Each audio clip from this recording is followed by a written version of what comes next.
कि हरियाणा के एक छोटे से गांव के बाहर पीपल के पुराने पेड़ों के बीच एक काली जर्जर हवेली खड़ी थी। उसे लोग मसान वाली हवेली कहते थे। कहते हैं वहां हर रात 2:13 पर एक औरत की दिल दहला देने वाली चीख सुनाई देती है, ऐसी चीख जो सुनकर आदमी का खून तक जम जाए। कहते हैं कि सालों पहले उस हवेली में एक अमीर ठाकुर की बेटी चंदा की शादी होनी थी। बारात आने वाली थी, पूरे गांव में शहनाइयां बजने वाली थीं, लेकिन दुल्हन को मंडप में जाने से पहले ही किसी ने मार दिया। उसकी मौत को छिपाने के लिए उसे उसी हवेली में जला दिया गया और तब से उसकी आत्मा अपनी अधूरी शादी का बदला लेने के लिए भटक रही थी। हर रात 2:13 जब दुनिया नींद में होती है, हवेली के अंदर से उसके रोने चीखने की आवाज आती है, मेरी शादी पूरी कराओ, मुझे मेरा दूल्हा दिलवाओ। गांव में एक 19 साल का लड़का था, अर्जुन। उसकी आदत थी कि जो चीज सबको डराती थी वह उसी में दखल देना चाहता था। दोस्तों ने उसे कई बार चेताया, ओए अर्जुन, वहां मत जाना, मसान वाली हवेली जिंदा आदमी को भी मुर्दा बना देती है। पर अर्जुन हंसकर बात टाल देता। एक रात वह अपनी बाइक लेकर हवेली के पास पहुंचा। घड़ी में 2:05 बज रहे थे। हवेली के अंदर अजीब सी ठंड थी, जैसे किसी ने हवा को रोक रखा हो। दीवारों पर काले धब्बे, टूटी खिड़कियां और ऊपर से चमगादड़ें उड़ती हुईं, सब कुछ बेहद डरावना।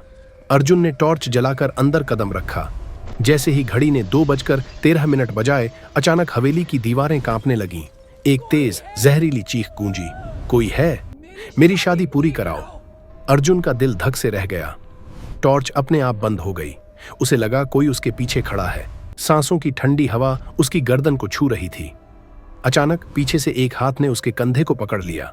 वह पलटा, वहीं एक सफेद लिबास में दुल्हन, झुका हुआ सिर और खून से भरी आंखें। उसने धीमी पर डरावनी आवाज में कहा, चल, आज तू ही मेरा दूल्हा। अगली सुबह गांव वाले हवेली के बाहर अर्जुन की बाइक पड़ी देख हैरान रह गए, लेकिन अर्जुन कहीं नहीं था। पुलिस आई, पूरे इलाके की तलाशी ली, कुछ नहीं मिला। गांव में दहशत फैल गई। 3 दिन बाद अर्जुन अचानक खुद ब खुद घर के बाहर खड़ा मिला। सहमा हुआ, बिना कुछ बोलते हुए, उसकी आंखें गहरी, बिल्कुल सूनी, जैसे अंदर कोई नहीं हो। उसकी मां ने रोते हुए पूछा, बेटा क्या हुआ था? अर्जुन बस इतना बोला, मैं अर्जुन नहीं हूं अब, दुल्हन ने मुझे चुन लिया। उसकी आवाज लड़की जैसी पतली और अजीब लग रही थी। उस रात अर्जुन घर से गायब हो गया। लोग कहते हैं कई बार हवेली के अंदर एक नए दूल्हे की छाया दिखाई देती है, पगड़ी में, लेकिन चेहरे पर किसी औरत की मुस्कान। और हर रात 2:13 पर हवेली में अब 2 आवाजें सुनाई देती हैं, एक दुल्हन की और एक अर्जुन की, मेरी शादी पूरी कराओ। दोस्तों, अगर आपको ये वीडियो पसंद आए तो लाइक और कमेंट जरूर करना, और ऐसी ही रोचक और मजेदार कहानियों के लिए चैनल को सब्सक्राइब कर लो।